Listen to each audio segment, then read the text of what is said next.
The U.S. Department of Commerce is considering new curbs on the export of advanced technologies. How is it likely to impact trade in foreign markets? And after a storm of protest on social media, debate in China has focused on the worth of women in society and whether men are guided by women's values. What's all the fuss about? Welcome to The Point. Live from Beijing, I'm Li Xin.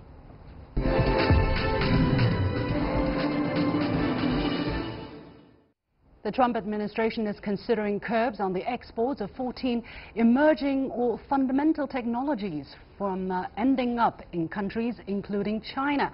The hit list ranges from AI and robotics to computer vision, audio manipulation technology, microprocessors, quantum computing, mind-machine interfaces, and flight control algorithms.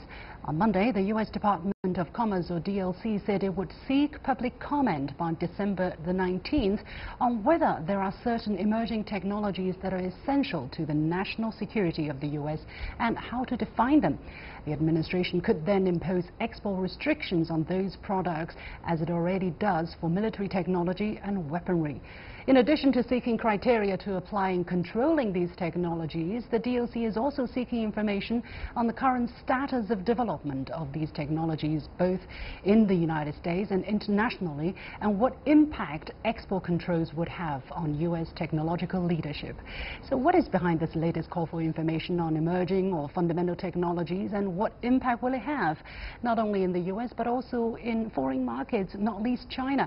Joining me are Zhang Gong, Professor of Economics at the University of International Business and Economics, and Andy Mock, a non-resident fellow with the Center for China and Globalization. Gentlemen, welcome to the show. Let's first understand the latest development a bit better. What exactly does it mean? Because it says that the DLC might put interim controls on exports, re-exports, and in-country transfer of such a technology if it is deemed emerging or fundamental. It says that the Department of Commerce will have discretion over the level of control, but the concerned technology will require, at a minimum, a license for the technology to end up in a country or territory subject to comprehensive U.S. embargo or an arms embargo, which includes China. Professor Gong.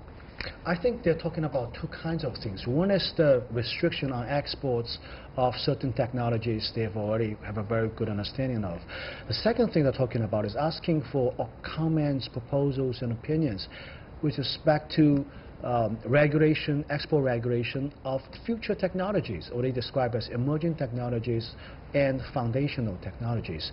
These are the things that are coming on the horizon, and they not sure how to actually regulate these things. So they're asking for opinions and comments. But I think with some certainty that a lot of things covered in that 14-point list are going to be highly regulated down the road, I think. Yeah, Andy, what's your take? Looking at the list of the 14 things, some of which I've listed in the leading, for instance, AI, robotics, computer vision. And by the way, the Department of Commerce doesn't know how essential these technologies will be for the U.S. national security. What kind of mentality do you see there?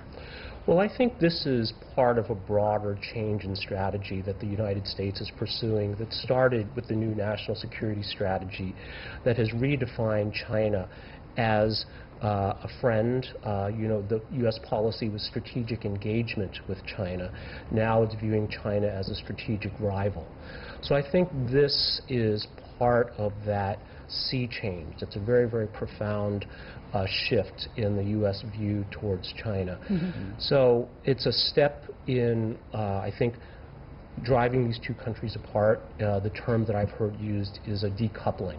Well, some people are saying this is a technical embargo, or a more strict one, because already there are restrictions on what the U.S. can export to China in terms of high-tech products. Some German media has put this as a technological protectionism, resulting in four big impacts, such as hindering the technological cooperation between the two sides, widening the trade deficit, more strict control in terms of foreign investment review process, and preventing technological researchers from working in high-tech enterprises or research institutes in the United States. Do you agree this is a more strict technical embargo? Absolutely. I think we probably haven't reached that stage yet in terms of hampering collaborative research between the two sides. And we know very clearly that real innovation is really a collaborative effort. It's not like China's not doing anything here. I mean, a lot of areas identifying that list, China's making heavy investment in terms of research. Well, I think the assumption here is that the U.S., by blocking exports or transfer of these technology, it can prevent China from acquiring further development in those areas. Andy? That's absolutely true. Is it absolutely true? I mean, some of the technology China is actually doing very well already in terms of AI, in terms of robotic. Right. The latest news I got is that China has a facial recognition technology for pigs. Who knows in the future that the U.S. might want to get this from China, and China will say, we're not selling it. Yes, well, I think that's true. But we need to look at this in a larger context. And the U.S. logic or rationale is that technology is the foundation for a powerful economy and a powerful military. Of course. And now that it sees China catching up, and catching up using some methods that the U.S. is not comfortable with, it is pursuing a multi-pronged strategy. So you're right, Liu Xing. It won't keep China from developing its own areas of strength. But I think the intention is at least slow down other countries, not necessarily just China, but other countries that are adversaries, perhaps Russia, other countries, from catching up to the areas that the U.S. has leadership. Okay, Professor Zhang, what's your Professor Gong, what's your take? I think one point I totally agree with you. It's not actually exclusively targeting China. Certainly, China is a large part of this, but absolutely right that it's the way it is phrased in this document is that more than just targeting China. So I think that's the intention. But again, I want to come back to the point that this is something that's quite very difficult to stop. In today's world, we're talking about really open innovation, collaborative research across the different places. And many researchers in the U.S. come from China. Let's not forget that. Yes, absolutely. In science and leading institutions, research institutions in university laboratories, we have a lot of great Chinese students out there. And actually, my heart goes to those people. What would be the implication for these people who still hold a PRC passport but has been working in the United States for many years? We have really a precedent here. You know about this thing. The great missile researcher, Mr. Chen Shih-sun, who has made immense contribution to the United States, but ultimately, for victim to McCarthyism, was forced to leave the country and came back to China. And he made a great contribution, even better contribution here in China in terms of our own technology development. So do you imply that possibly there are more restrictions as well in terms of allowing Chinese students and Chinese researchers to participate in U.S. scientific projects? And I mean, this document didn't talk about this, but I see these things coming down the road. I think, I think Annie and I both agree that there's a high likelihood that some policies like that will come out of the White House. It's not going to be, broadly targeting all the Chinese students in all fields, but I think it's quite conceivable that they're, coming up with a list of fields that they will restrict Chinese students from studying. Well, on the 19th, immediately after the announcement of such solicitation of information, U.S. technology stocks lost a lot of, let's say, I wouldn't say nosedived, but look, the SOX index dropped to 3.8%. It's a very clear indication of the kind of attitude of the U.S. high-tech companies towards it. Why are they so nervous here? Well, I think it's a variety of reasons. I mean, first, the overall U.S. government strategy towards China, the tariffs obviously are having a direct impact. No, we're not talking about the tariffs here. We're talking about the, but let me technology continue. control yes. ban But here. the question was, why is this happening? So tariffs are one. I think the uncertainty in the environment is another, because investors are always looking for certainty. So this is creating uncertainty. This proposed technology export restriction also is going to have a negative impact on technology companies What kind as well. of negative impact are we talking about here? Well, I think a couple things. I think first it could slow down the rate of innovation. it will make it more difficult for companies like Facebook, like Google, that Microsoft, that do a lot of research in the United States. The joke is that Silicon Valley was built on the IC, which is not the integrated circuit, but Indians and Chinese. So now if you take Chinese out of the equation, that's going to have a very negative and impact. also they're blocking out a huge market for exports for U.S. products, right? What does that mean for these companies? One thing is that it makes the American exports of those high technology products less competitive, actually. It makes the more cumbersome to file a export petition, for example, get a license, right. And the cost is higher. And it's not like there's no alternatives here. You know, in certain areas in that list, there are options from Europe, from Japan. So I think, in a way, you know, it imposes an extra burden on corporate America, and it's an unnecessary burden, in my opinion. It makes these products less competitive. Well, besides the potential loss of a market, what else do you see that U.S. high-tech companies might be losing out by being blocked with such a ban here, Andy? Well, I think, you know, the direct one, of course, is that it will eliminate a very talented pool of researchers that the United States has come to rely on.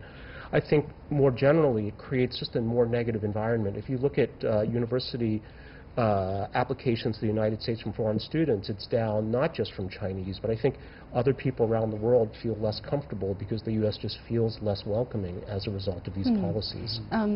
John, what's your take on the evaluations? Some U.S. media are saying that Chinese companies who rely heavily on U.S. technology will have a devastating time ahead. That, to some extent, is already happening. I've already seen, you know, companies being boycotted of certain products from the United States. You know, in the end of the day, I think there are still many Chinese companies relying on some critical components and parts from the United States. And if that, you know, the Trump administration really come down to cramping on these things, it definitely is going to make things very difficult for Chinese companies. And we are living in a world of global value chains. Things are done in different places, and you know, final assembly probably done in China. And you know, this kind of a strategy, policy, will certainly impose a huge cost on Chinese companies. On the other hand, it's going to force the Chinese researchers and companies to do their own thing. Yeah. But I think, on the other hand, it's unthinkable that in such an integrated global supply chain, if you have an export ban on some of the technologies integrated in one product, what are you going to do? Right, exactly. I mean, are you going to produce a China-specific product here, Andy? Well, I mean, that looks like one very plausible world that we will be living in. You know, we do have this, I think Mnuchin called it an iron curtain. Perhaps a better way to call it is a bamboo curtain with two separate internets, two separate economic systems. We very well may have a China version of a product and a U.S.-centric version of a product. Well, I don't think that's good for anybody. Anyway, finally, for the trade war between the two sides, what is this ban potentially going to do? Well, I think we're just about to say it quickly depends on what's going to happen in the next few days, actually. What's going to happen in Argentina, the talk between President Xi and President Trump. I hope that they will kind of reach some kind of a deal to set the stage for sort of, you know, mitigating or at least avoiding these things that gradually coming from Washington. If we didn't reach a deal, I think we're getting into a very difficult time, the things you're talking about, you know, the Iron Curtain thing. And then, you know, all of these policies will just follow. And now we're really talking about two islands of the world economy, and it's going to be U.S.-centric versus a China-centric. And I think it's not going to fare well for both countries. Right, no winners will come out of this bamboo curtain or iron curtain, whatever you call it. Thank you very much, John Gong, Professor of Economics at the University of International Business and Economics, and Andy Mark, a non-resident fellow with the Center for China and Globalization. You have been watching The Point with me, Liu Xin. We'll take a short break, and when I come back, I'll be asking how much in practice women tend to shape the moral standards of a society. Stay with me.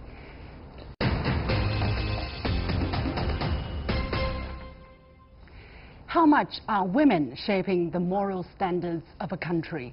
A famous Chinese educational entrepreneur recently ignited a firestorm of criticism after blaming women for moral degeneration in China.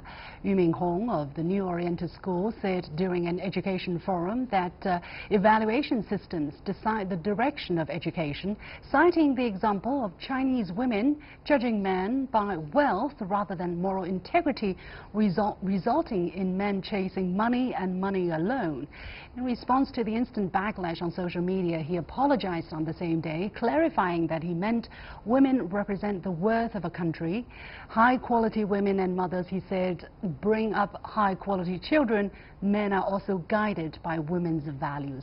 But the comments added fuel to the fire, and Yu had to apologize once again, saying both men and women have their responsibilities and obligations in family and society. To discuss that topic further, exactly what did he say wrong?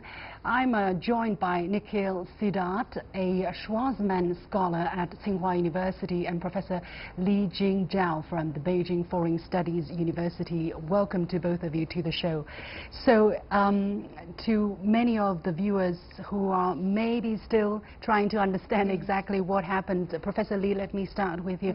Exactly what was wrong with what he said? Why was he igniting such a firestorm on the social media? Thank you for having me here. Thank you. I think the netizens are angry with him.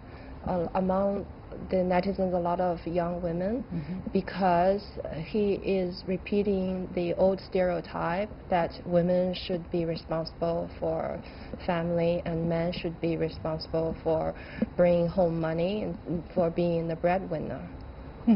Well, he said that the fact that Chinese women judge their partner purely by wealth and doesn't really care about moral integrity, resulting in a demoralization of the society.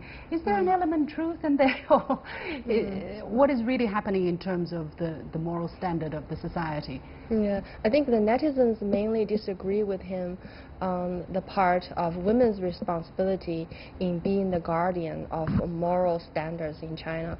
But the official criticisms from Beijing Municipal Women's Association and National Women's Association is that he's complaining the decline of China's moral standards. Yeah, so they mainly criticize him on that. So that's a different issue here, right, we're talking about. Yeah, two different issues. Okay, right. Okay.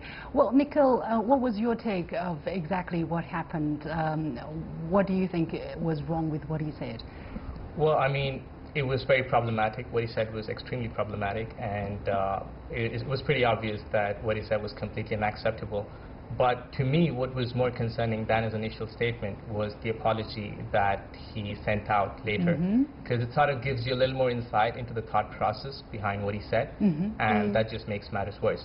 And I think the issue really is that, and I'm not just saying this is a one-off incident, but universally, I think that there are different standards that still exist for women and men. There are double standards that still exist. And when you look at the example, for instance, he talks about how women who want a rich husband or want a rich life, and he talks about how that's an evil thing. And you look at the same thing and you point towards a man, and you would just say he's a passionate, ambitious person who wants to make more money. And I think the same thing happens with a lot of different things. For example, men who are angry are seen to be more passionate, more outgoing. The same thing happens to a woman, and you think that's coming from some sort of an erratic origin. Okay, so you're looking at it in a different light. Not that women are being judged in their stereotypical circumstances, but rather when a woman is chasing wealth, it is considered something bad. I think there's two things. Yeah. I mean, obviously, Okay. I don't say that it's very virtuous to go after wealth all the time, but I think it's a person's choice. If we are concerned about materialism and if that's a problem with China, and I'm not quite sure if it is, but if it is, then I think all of us have the right to be concerned and think about possible solutions. Yeah. But again, saying that women should have more of a responsibility than men should, just doesn't make sense to me. Well, however, if you talk to some of the UN agencies, I was in Geneva and I was talking to, for instance, people who are in charge of helping refugees and or helping poor families in underdeveloped countries, they would say if you give your aid money to a woman of the house, you can be more assured that this money will be put into good use, that they will most likely, and if you educate girls, you will most likely see the society progress better. Does that not kind of chive in with what he said about women having a more bigger role in terms of the standard of society? Yes, exactly. Yes, that's a very functional perspective in terms of role of women related to family, to marriage. Yeah, I agree. Sometimes UN officials or programs will use the same perspective to emphasize or to re-enhance this idea that women actually have a bigger role to play in family and in marriage or in private sphere. So he didn't really say something new here, or did he? But he is perpetuating the idea that women cannot move beyond. Women should always get money through their husband instead of being ambitious, instead of wanting more self-fulfillment. So for the UN, I think they are trying to solve the poverty issue. So that's the first step. But that does not mean that we should confine women only to domestic sphere, to private sphere. His problem is that given all China's vast improvement in economic standards, leaving a lot of people out of poverty, he's still emphasizing that women's role is at home, is with her family, not in the society. Yeah, Nico, you want to ask something? Well, I just want to say that when you talk about the UN report and it talking about how they've noticed that when the female has the wealth, it's better managed. I think that's very true, especially in poorer countries. Because women tend to be less compulsive than men are. And again, with the stat that you're talking about when it comes to female education, I mean, for sure, I mean, just as male education is good for society, so is a female's education. So I necessarily don't see why a woman should have more of a responsibility than a man should. I think both are equally responsible. They might have different strengths, but... Okay. Another thing is, after what we witnessed, after what he said, there is really a huge backlash on the social media, right? There is overwhelming response and people criticize him. Some of it was rational, I would say, but some of it was very much just outpouring anger of emotion against him, against his as a person, against him as a businessman. Although he did come out and eventually apologize, and realizing that his first comment and his first apology was not, you know, absolutely right still. So how do you look at that kind of outpour of anger on the social media here? Yeah, I think there is a degree of problem among the netizens of being just emotional, not being responsible enough for what they are saying, or not even articulating the logic just by showing like simple lashing out with curses, with all different kinds of bad emotions. But I think most people are learning more, Chinese are learning more to do reasonable and to do equal or sensible public deliberation. I think in his apology, first of all, he went to the Women's Federation to apologize.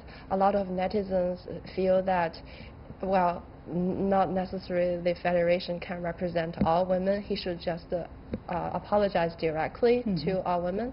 And actually some men even saying by making that statement, he's not just stereotyping women, he's also stereotyping men. Right, putting men in a secondary position.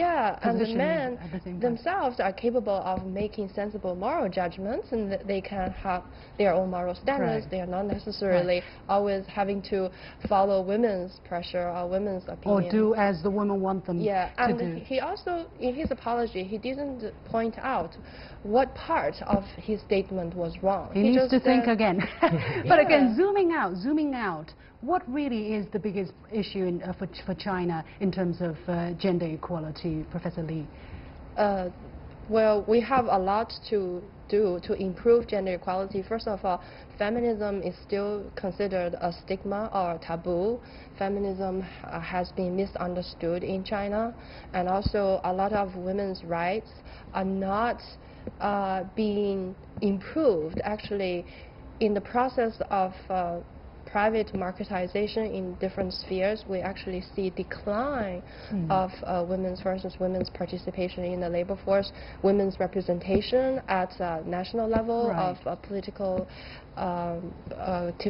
participation and government Right. Actually, China, involvement. yeah, still has quite a long way to go. I Right. mean, ranking about 100 in 140 countries and regions in the world, according to some authoritative reports. Nikhil, what's the situation in India? I don't have much time left, but when you compare women's status in China, women's status in India, I know in India we have a lot of reports about rape and violence against women, but on the other hand, you also have a lot of very successful business people, scholars, politicians. What's the picture there?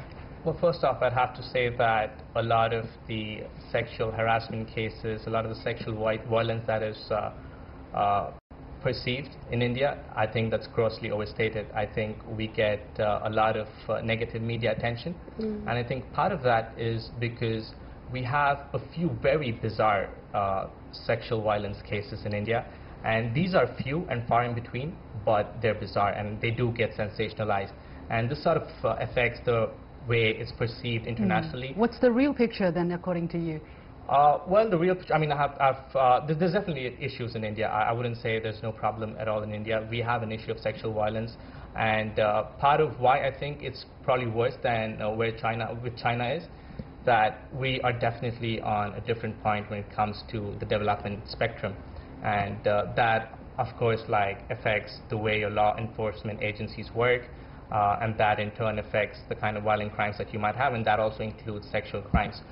So that's the thing, but again, like, there's a lot of gender disparity when it comes to higher management positions, political offices, just like you see in China. Yeah. But again, I think it's partly because of because a lot of the figures that you see today Yeah. are telling you a story about India 40 or 50 years ago, Okay. and I'll have to admit that that's definitely been a problem, but there's been a lot of progress, and currently you see the Me Too movement in India has really erupted, and we're looking at a lot of Bollywood celebrities making it work even better.